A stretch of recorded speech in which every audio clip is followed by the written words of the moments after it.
Yo, what's up? This is Nultiply, representing New Sounds. I'm here for Kmag to chat to Technicolour and Komatic. So let's do this. We have made history, made history, made history, made history, made history, made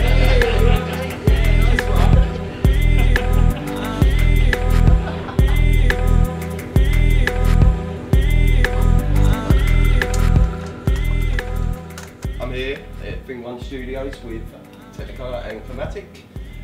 So first off, guys, just tell us a bit about yourself, about your sound, what sort of style you say you were, for those who don't know you. Well, I guess if you haven't heard our music before, it's fairly musical, you know, fits in the kind of liquid funk bracket, quite sample heavy. Just music which kind of evokes a feeling or emotion, you know, hopefully makes people dance as well. I think that's the most important thing for us, isn't it, whenever we're making anything, it's like it has to, you know, we can very quickly kind of rubbish ideas in the studio. Yeah. So as long as we're both kind of into it, that's the kind of stuff that we try and put across. So it's very musical, but we try and keep it not so musical so that you don't even want to sit in your lounge and like listen to it at home. Yeah, you want it to work on the dance floor. Exactly, you want people to be able to enjoy it and dance to it as well. That's always a good thing, definitely. So with sort of creative process, do you sort of work from, you find a nice sample and sort of get an idea from that, or?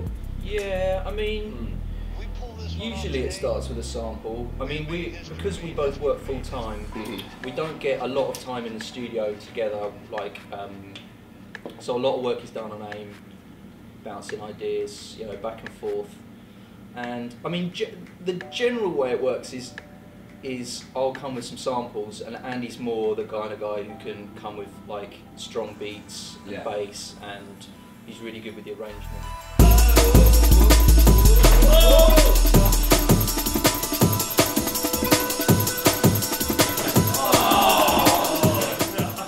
So I suppose that brings me on to sort of how you guys did start producing together. Do you know each other from anywhere else? It was actually, the weird thing is, I mean, we've known each other now for what, probably 4 years maybe, something like that. And it started off because there's a production forum on the drum and bass arena. We were kind of a few years ago, both very much making things individually, and we just started kind of talking on there, and I think Pete you had a sketch, didn't you, which had like some great samples and stuff, but I think you were struggling to find a beat for it or something like that, and so he kind of sent that over to me and just said, I wonder if, you know, what do you think of this, like, do you like it? And so I said, oh, do you mind if I have a play with it? And it's like, yeah, cool. And then it really did all just kind of stem from there. Number of hits, 25.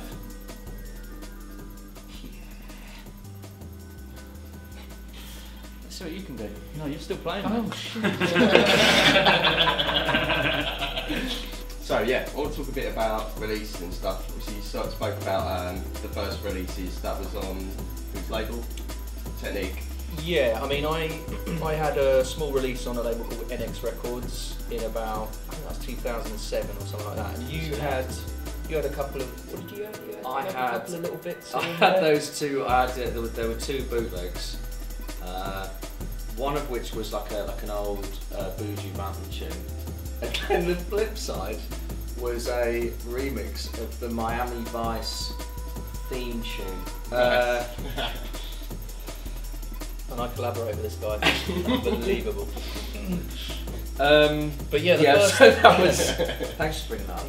Yeah. The first thing we collaborated on properly was this single for Technique, because at the time I was kind of signed to Technique Recordings, and then we did another couple of bits for Technique. One of which was Daydreamer, which is got a really good response. And then after the thing with Technique finished, we were kind of freelance in a way, so we kind of just tried to shop the music we're making to as many labels as possible, really. And we've had, you know, Viper and Spearhead and Shogun. And oh no! Terrible. So yeah, about your bass drive show, you're saying you have a lot of unsigned stuff on there, which I think is brilliant, and that's why I like to listen to it, because I know I'm going to hear something different on there. Is there a conscious decision to sort of have the hour of unsigned tracks? Yeah, very much so. Yeah. I mean, when I first got approached to do the show, it was at a time when I was still kind of trying to find my feet as a producer as well, and so I thought, well, why not use it as a platform for new artists to kind of showcase their stuff? And I'm quite strict with it, you know. I mean, I get sent a lot of music, and I do look for I try and kind of look for a consistent quality in the music that I get sent. But I just think, as you know, and again, as people are saying, in a world now where everything's so instantaneous with sort of forums and the internet and YouTube, and it is very hard to get heard these days. And if the show gives those guys a way to kind of put their music out to an audience that wouldn't normally know about them, then it does its job. All right, that's it. Yeah. No, it doesn't. The right doesn't work. So I'm now stuck in the corner. Right. Oh, brilliant. Yeah, if we focus in on your releases that you've got coming out at the moment, I know that you've got the new Spearhead release, is that right? Yeah, I mean, what's happened is, previous to where we are now, I mean, our last release, when was that? It was quite a while ago.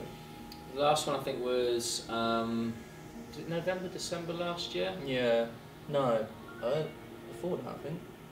But anyway, what happens is, I mean, you make all these tunes, and in your mind, because we're making them in a fairly linear order, you think, oh, they're all going to come out in that order.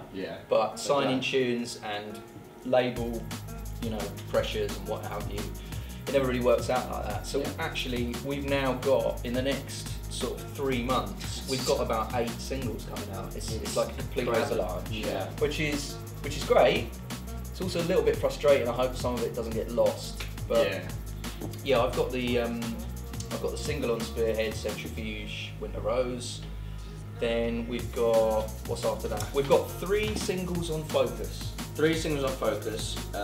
You've got Ascensions coming on. Yeah, and Secret, and another tune called Ever After. And that's all being part of, Fokuz are doing kind of a big project. It's their 50th release, isn't it? I think that's what it's part of. So we're lucky enough to be involved with that. And then I've got 2 singles, Earth Turns and When You Come Home. They're going to come out on Celsius. And then we've also got tracks that are going to be coming on Spearhead. There's a track called Stay, featuring a girl called Jama, great singer. And BC's remixed it as well. So that's going to come out. Then we've done a collaboration with LSB. 2 tracks, Rotary Motion, Serendipity. They're going to come out on Integral. And then March, we've got another single coming on Shogun Limited, which is a track from me, We Were Always One, and then a track we've both done called The Glow. That's it, little move. Oh, look at this! Oh my god, I'm ashamed I didn't pick that down. Cool, so one for the other geeky producers out there. What do you use to make your tunes? We use Reason. 3. Reason 3, okay. Yes. And we're in a constant sort of battle in our own heads, like, oh, we need to upgrade, we need to get all these plugins, we need to do all this. Do you know what, I'm exactly the same. But to be honest, we kind of chanced upon a system and it works for us, and we keep saying we will upgrade, but I think we just have that mentality now, if it's not broke, don't fix it, because even though we are miles behind in terms of what we're using, what's out there, it's got to a point where we know how to use it to the tiniest degree now. There's not a lot we don't know. When I say we know how to use it, I'm not saying that we know how to use some of it. We know how to use bits of it. But no, and I think I would say it's much more important to know the stuff that you have than have all the latest gear and not have a clue what you're doing with it. That's it. I think people do have no idea. Exactly. You think people do get too sort of hung up on what it is they're using? Completely, because the amount of times that people hit me up online and say, oh, what do you use? And I say Reason, and they're like, what? Really? But I thought that was shit. But it really makes absolutely no difference whether you use Fruity Loops or you use Sonar or Pro Tools. It makes no difference.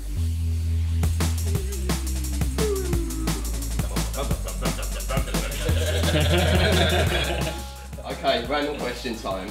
Who would win between a grizzly bear and a shark? It's got to be a bear, isn't it?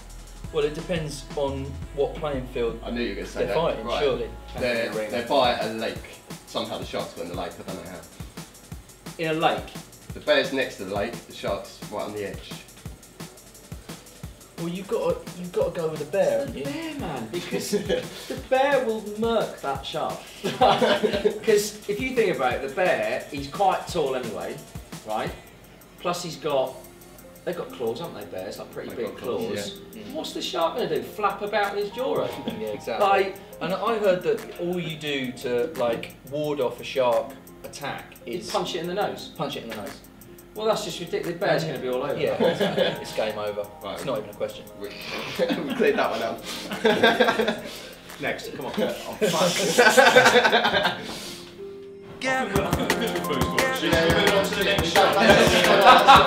Okay, so this is Brendan Nultiply for Kmag. Thanks very much to Thing1 for having us, and thanks very much to Technicolour and Komatic for joining us. No problem. Catch you guys soon.